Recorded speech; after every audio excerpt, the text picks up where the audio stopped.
But it's time for our picks. 7 games that Levi Caraway, the evil person that he is, will put up 7 different games, and we will then pick them. Sometimes we do pretty well. I think last week all of us went 5-2. So here we go with the picks. At the top, Oklahoma in Ames against Iowa State. Paul Catalina and myself, I picked Oklahoma. Craig, you probably have the smarter pick here at home. Ames will probably turn this thing into a much low-scoring game, and they're due a win.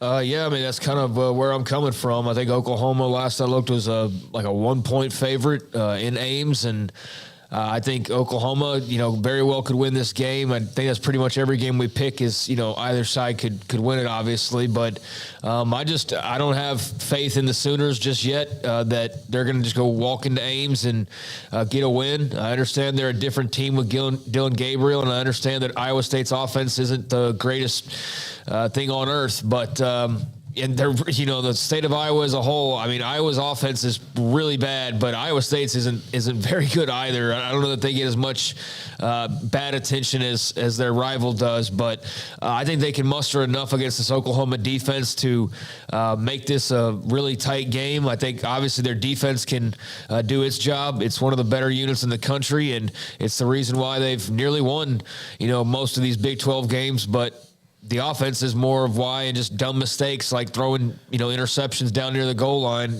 turnovers, things like that, or why they haven't been able to capitalize on good defense. So, yeah, I think they play good defense. I think their offense does just enough against the Sooners, and they get a win at home and finally get their first Big 12 win.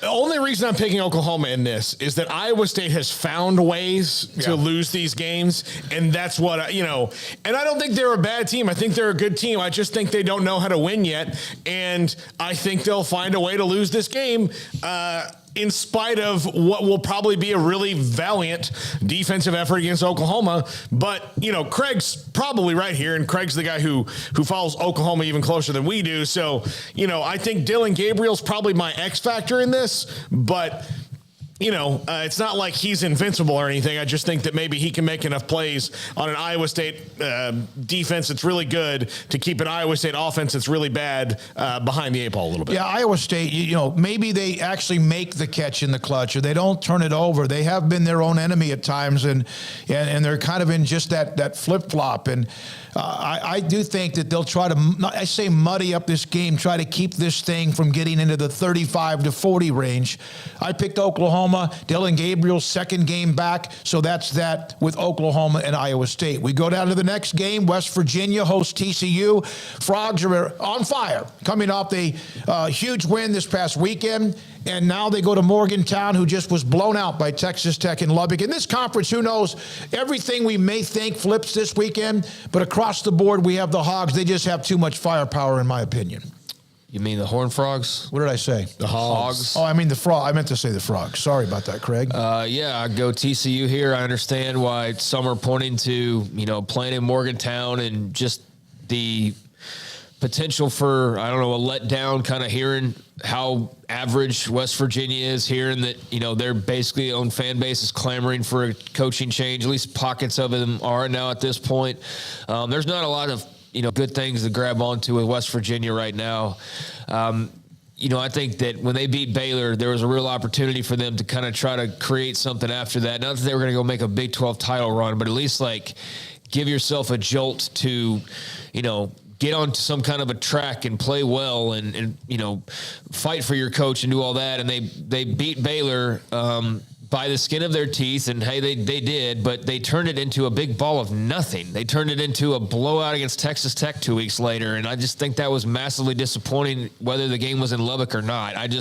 We're 8 weeks into this thing going, well, if West Virginia can, it's kind of like with Baylor. It's like, well, if they aren't doing it 2 months into the season, I just don't have a lot of faith they're going to do it at this point. So if this game wasn't in Morgantown, I don't think that's even on the list. The fact that it is, I get why, but I'm still going TCU. Yeah, I just think that TCU is way too good for them, and they're rolling along really, really well. And West Virginia is just treading water. After last week against Tech, I think my opinion is solidified, and this would be a huge win for Neil Brown. But again, is Neil Brown really the guy there is the question that they're asking themselves right now. And all the West Virginia fans that watch this show, I haven't heard one of them kind of really stump for him because, as good of an X and O coach as he might be offensively, right now it's just not working. It's too up and down, and they've got to find some sort of consistent identity. What TCU, even a road game, they've fallen behind against Oklahoma State. They've fallen behind against Kansas State, but those were home games. What they cannot do is they can't be so high from what they've done recently that they kind of go in there and aren't focused. I don't think that's going to be a problem. They seem to play very loose and not in a bad way. They seem to be a team that's resilient in a great way. So, I think that TCU goes in there and they will score a ton of points. Let's see if West Virginia can put up any in return. Penn State, Ohio State. We'll discuss this with Taylor McCarg a little bit later on today with his thoughts on this one. Boy, James Franklin, I'm not saying a signature win, but they need kind of a nice little win. They haven't seemed to have that. It appears, at least in my mind, in the last 2 or 3 years. Well, he's beaten them once, but he's played them 8 times. Yes, there you go. So 1-7 against Ohio State, and this Ohio State team is just a juggernaut.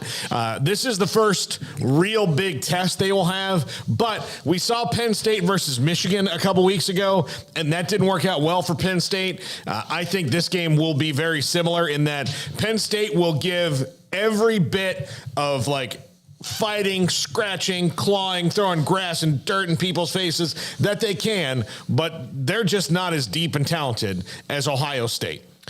Yeah, I'm going to Ohio State here. I think Penn State's a plenty good team. I definitely favor Ohio State in the battle of quarterbacks with Stroud over Clifford.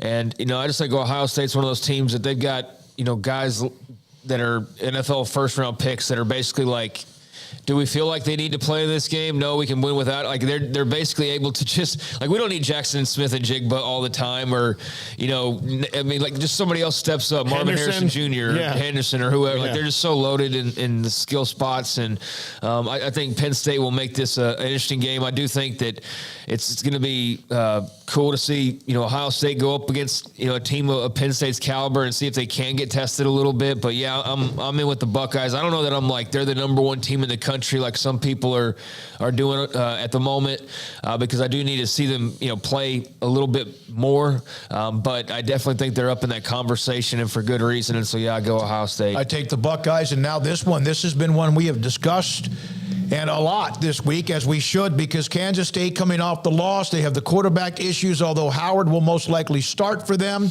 And then Oklahoma State, they're beat up across the board. They found a way to find that ability to hang around and then beat Texas with a huge win at home. And they are beat up in many, many ways, as even Mike Gundy alluded to. A lot of players last week who played, especially on special teams, that had not even played football before at the college level. We go with Oklahoma State across the board. Why did you pick Oklahoma State? Why did I pick? That's not a surprise, but why the main reason? Spencer Sanders is healthier than their quarterbacks. That's pretty much it right there. I think that's why. I think I wish we could see this game at full strength for both teams. We're not going to get that. And both teams are really banged up. So I'm leaning towards Spencer Sanders being healthier than both Adrian Martinez and Will Howard. And I think Oklahoma State. I think this game is going to look a lot probably like last week's Oklahoma State game did, and so on. It's just how they go. But, I think that's why I'm doing it.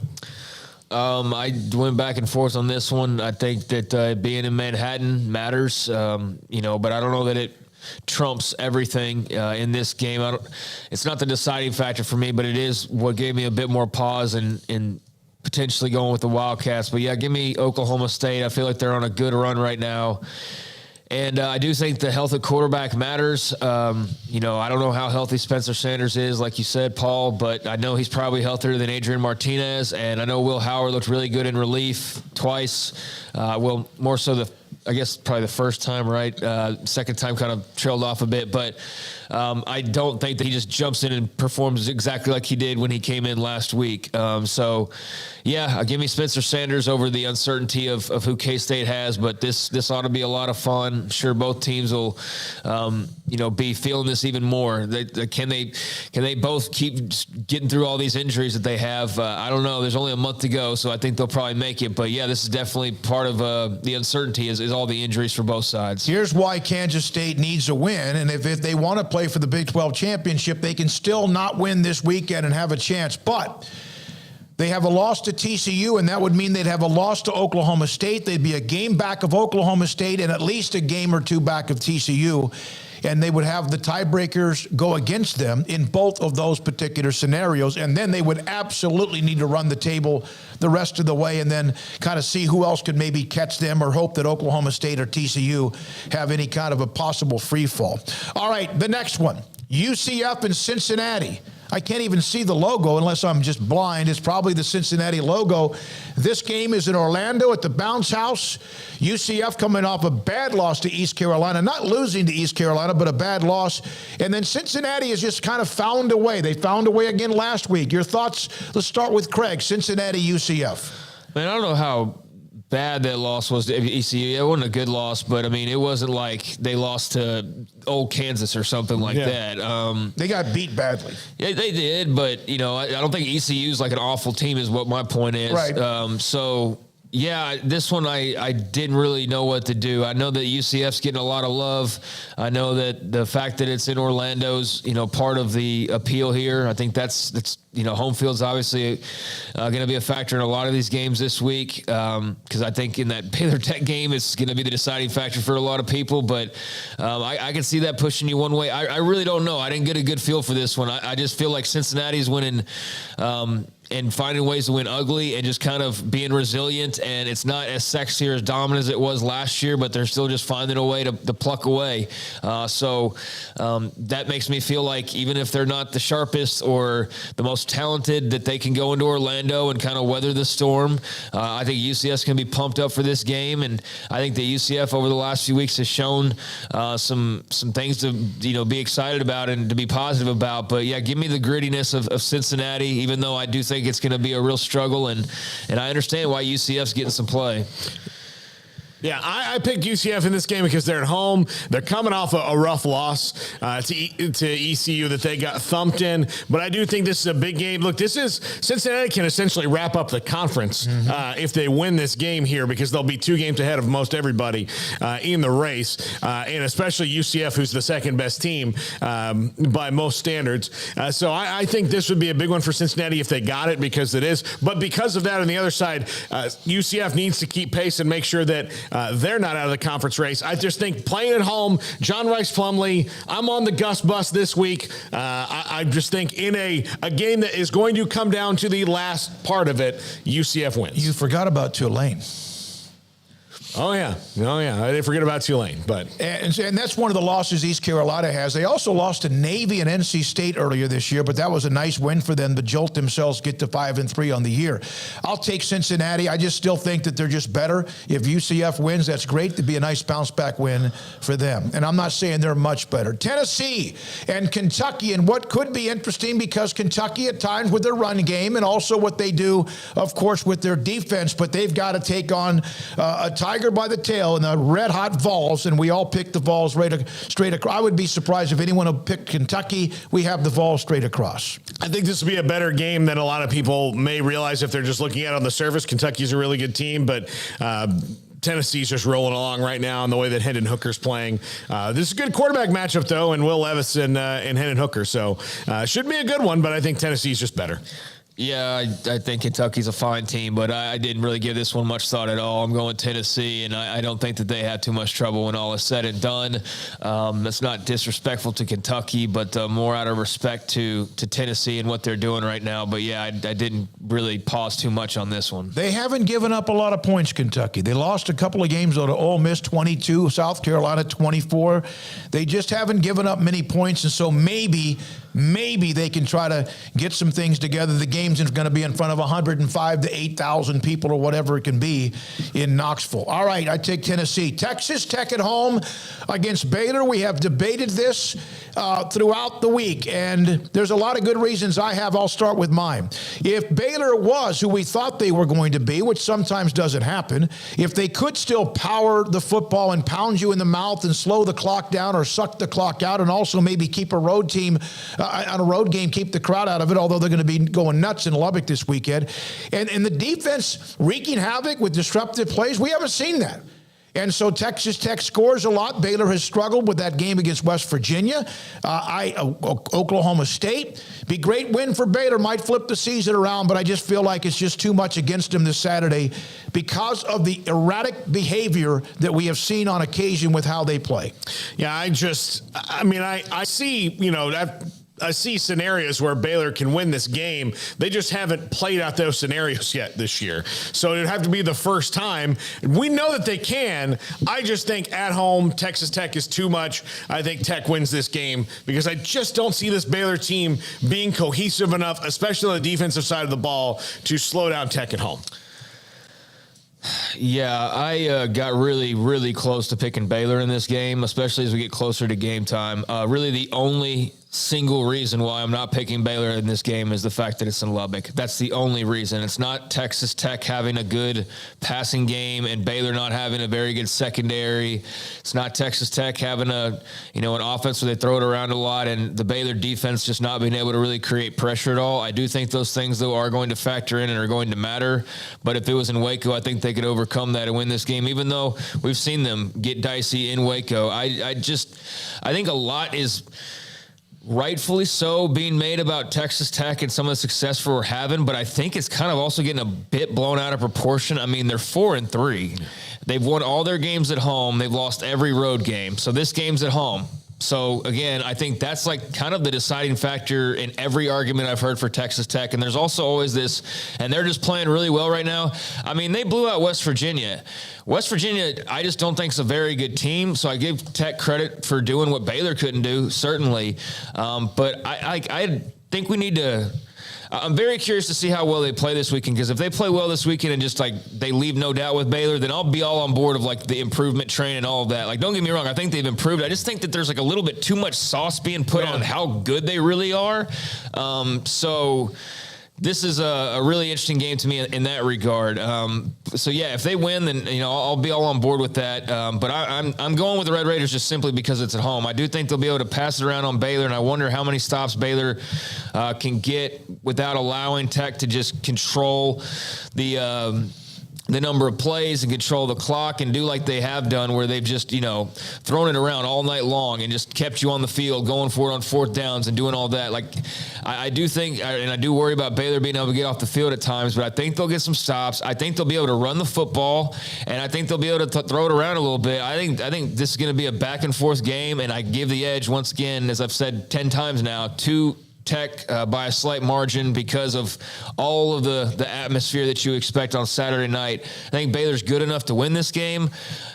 Neutral side or at home, I probably take them to win this game, but I don't have enough confidence in them just yet to think that they're going to go out there on Saturday night in front of tens of thousands of people, black out all that, and then just go play cool, calm, collected, and limit their mistakes. We haven't seen them do that, so I'm not going to believe they're going to start doing that now, and that's why I go with Tech. We see symptoms both ways. We see symptoms of, and even Dave Aranda alluded to this on Monday, even Saturday, they can see the symptoms of who they were when it was 28-3 and could have been a blowout. And then we have seen too many times that they've kind of like let the fish off the hook while they're trying to unhook the fish. And then boom, back in the water. West Virginia was that way. And then almost Kansas and a couple of Brigham Young, maybe you can bring that up. And then what happened against Oklahoma State. All right, those are the 7 picks. Last week we all went 5-2. So we're right there. Across the board in most games except Cincinnati, UCF, Ohio State, and also Penn State. When we come back, Taylor McCarg and much more.